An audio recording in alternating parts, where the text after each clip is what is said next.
First, I'm going to be teaching you how to develop a higher bicep peak by targeting the outer long head. And one of the ways that we do that is by stretching the arm behind us so that that head gets really stretched out. And the most fundamental way of doing this is on an incline bench. And you want it on the first or second level of incline so that your arm, when holding the dumbbell, drops down and is behind your body. Okay, so you don't want it to be too steep of an incline. You also do not want to be sitting up upright so that your arm is in alignment with your body.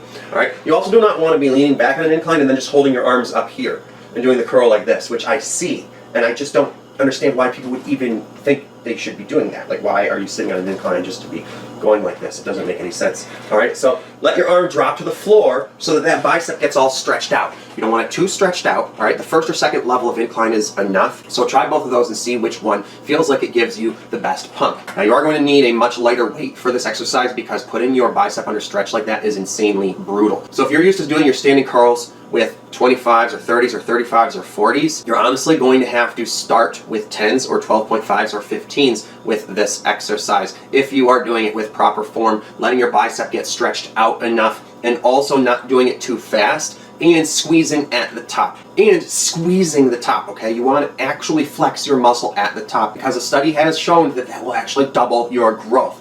Alright, so don't worry about knocking that weight in half when you're going to get double the growth. So to perform an incline bench dumbbell curl with proper form, this is what it should look like. Let's go to a demonstration.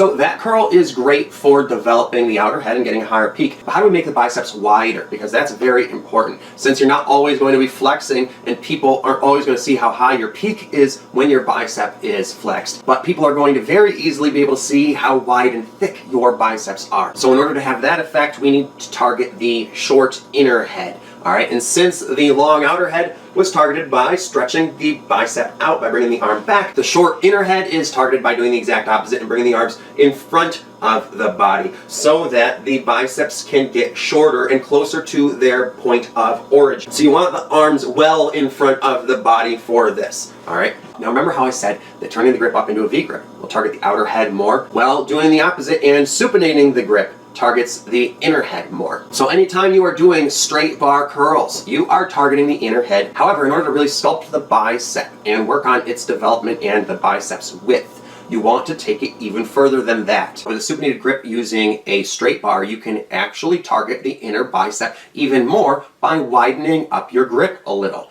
Okay, and again, you may think that because this is a wider grip, it should target the outer bicep more since your hands are more in alignment with it. But no, again, since you've turned your biceps out, the inner bicep is facing more forward. Okay, and so that is what is more in alignment with the direction of pull there. Alright, so you're actually targeting the inner bicep more with that wide grip. And you only need one hand width wider. Notice that's what I did there, okay? About one hand width. You do not need to do it way out here like this, alright? Because that's not going to be ergonomical. Just one hand width is enough to target the inner bicep. And you'll notice if you go any further than that, the exercise starts to feel less natural and less ergonomical and to put you under a bit of strain. So be subtle about it, okay? Do not grip too wide. And if it doesn't feel good, take that grip in a little, okay? So here is what a wide grip barbell curl looks like when done with proper form.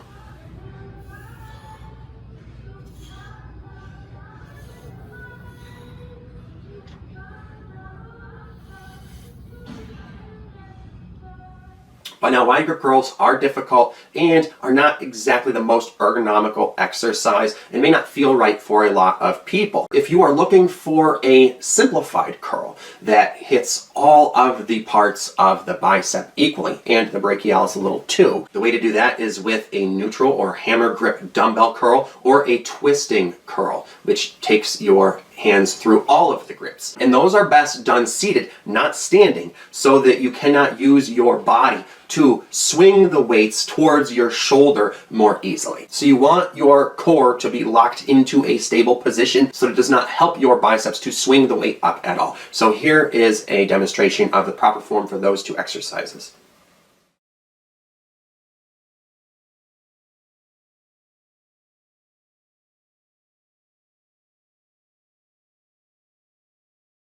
So those are two great all-around dumbbell curls that will hit all of the muscles just about equally. And so that's a perfect starter for someone who's new to working out, or for people who are intermediate and advanced and are starting to do their curls more heavily. Since you can't really do any of the more specifically targeted curls that heavy, curls that hit all of the parts equally, that are the ones you want to go heavy with.